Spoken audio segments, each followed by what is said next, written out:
ভুল নিয়মে হনুমান চালিসা পাঠ করলেও হতে পারে সমস্যা। তাই জেনে নিন কিভাবে সঠিক নিয়মে হনুমান চালিসা পাঠ করবেন। হনুমানজিকে প্রসন্ন করতে অনেকেই আমরা হনুমান চালিসা পাঠ করে থাকি। কবে কোন দিন থেকে এই চালিসা পাঠ শুরু করা উচিত, আবার এই চালিসা পাঠের সঠিক নিয়ম কি, সেই সমস্ত বিষয়েই অনেকেরই হয়তো অজানা। তাই হনুমান চালিসা পাঠ করলেও কাঙ্ক্ষিত ফলাফল লাভ করতে পারেন না অনেকেই। শাস্ত্রমতে কবে থেকে কোন নিয়মে হনুমান চালিসার পাঠ শুরু করা উচিত জেনে নিন আজকের এই ভিডিওতে। নমস্কার বন্ধুরা, ভক্তিমূলক কথা চ্যানেলে জানাই আপনাদের সকলকে স্বাগত। বন্ধুরা, আশা করছি ঈশ্বরের আশীর্বাদে আপনারা প্রত্যেকেই ভালো আছেন এবং সুস্থই আছেন। সপ্তাহের প্রতিটি দিনেরই কোনো একজন অধিপতি দেবদেবী রয়েছেন। তেমনি মঙ্গলবারের অধিপতি দেবতা বজরংবলীর। শাস্ত্রমতে মঙ্গলবার দিন বজরংবলীর পুজো করা শুভ বলে মনে করা হয়। কলিযুগে একমাত্র বজরংবলী জীবিত রয়েছেন। প্রচলিত বিশ্বাস অনুযায়ী বজরংবলীর আশীর্বাদে রামের দর্শন লাভ করেছিলেন তুলসীদাসজি। আবার এও মনে করা হয় যেখানেই রাম কথা হয় সেখানেই কোনো না কোনো রূপে বজরংবলী উপস্থিত থাকেন। বিশ্বাস করা হয় যার ওপর হনুমানজির কৃপা থাকে কোনো বাধা ছুঁতে পারে না সেই ব্যক্তিকে। সেই ব্যক্তি হয়ে ওঠে শক্তিশালী ও অপরাজেয়। বজরংবলীর মহিমা ও নিজের ভক্তদের সমস্ত সমস্যার সমাধান করার স্বভাব দেখে তুলসীদাসজি হনুমানজিকে প্রসন্ন করবার জন্য হনুমান চালিসা রচনা করেন। নিয়মিত বিশেষত মঙ্গলবার দিন এই চালিসা পাঠ করলে বজরংবলীর বিশেষ আশীর্বাদ লাভ করা সম্ভব হয়।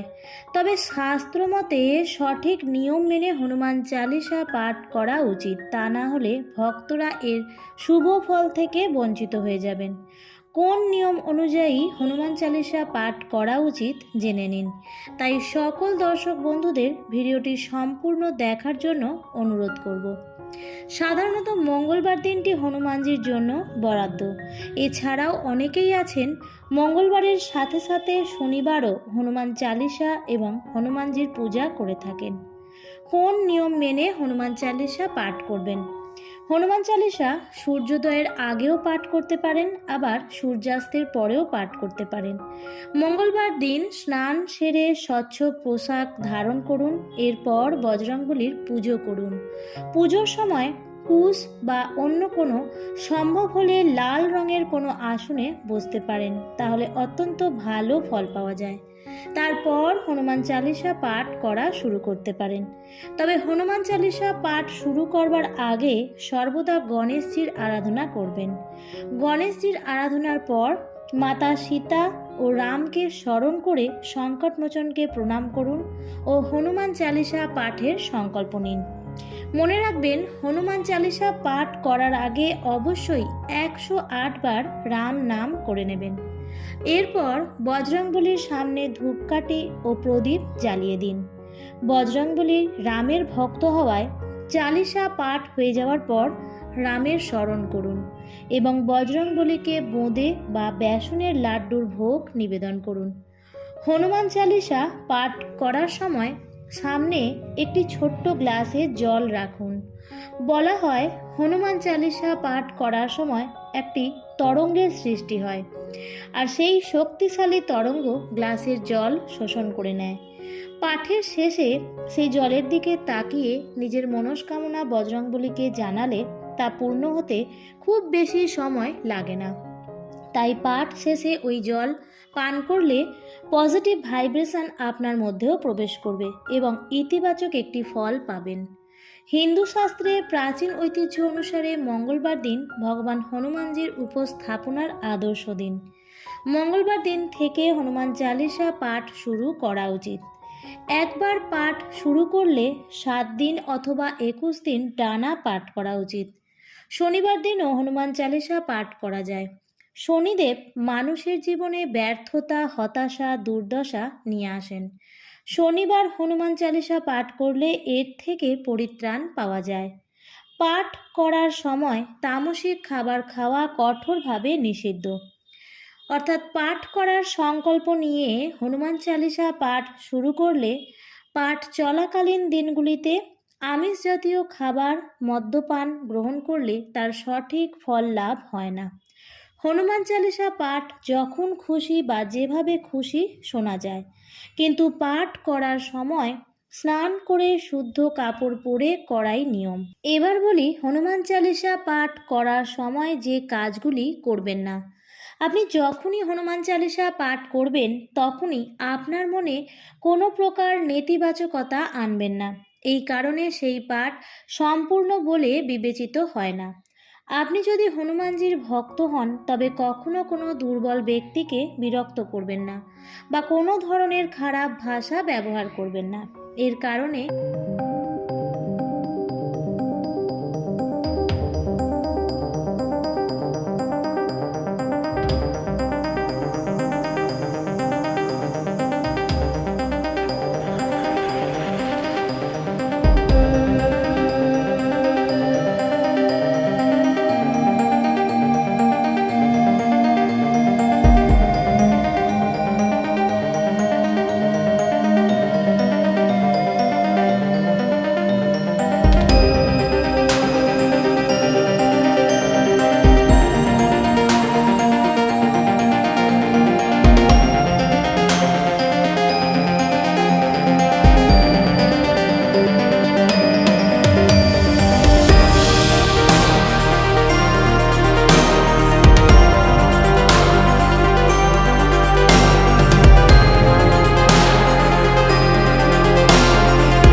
ছাত্ররা হনুমান চালিসা পাঠ করলে তারা অত্যন্ত বুদ্ধিমান ও ব্যবহার কুশল হন।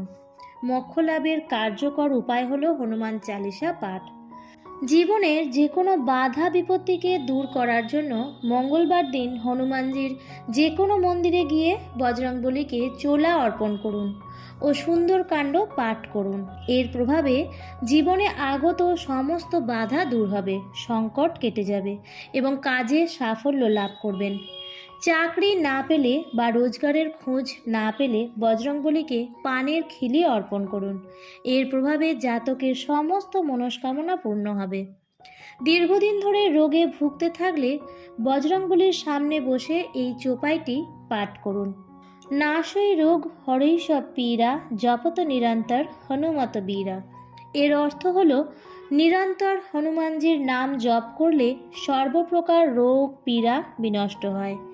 যদি আপনি অসুস্থ থাকেন দীর্ঘদিন ধরে, যদি হাজার ডাক্তার দেখানোর পরও আপনার শরীর থেকে কোনো রোগ ব্যাধি কিছুতেই যাচ্ছে না, তাহলে আপনি প্রতিদিন সন্ধ্যায়, যদি আপনার পক্ষে সম্ভব হয়, তাহলে হনুমানজির ছবির সামনে বসে 108 বার এই মন্ত্রটি পাঠ করুন এবং সারাদিন জয় হনুমান জয় বজরংবলী নিরন্তর পাঠ করতে থাকুন।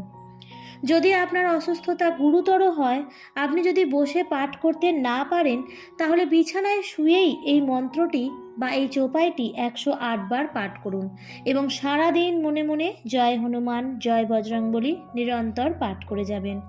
যদি আপনি অন্য কারোর জন্য পাঠ করতে চান, অর্থাৎ আপনার বাড়িতে কেউ যদি গুরুতর অসুস্থ থাকেন, তাহলে আপনি একটি ঘটের মধ্যে জল রেখে তার মধ্যে তুলসী পাতা দিয়ে হনুমানজির ফটো বা মূর্তির সামনে বসে প্রথমেই রামচন্দ্রের নাম নিয়ে একবার পুরো হনুমান চালিসা পাঠ করে তারপর এই চোপাইটি 108 বার পাঠ করবেন। আপনি অবশ্যই ধূপ প্রদীপ জ্বালিয়ে নেবেন। আপনার পাঠ শেষ হলে ঘটের সেই জলটিকে অসুস্থ ব্যক্তিকে খাইয়ে দিন।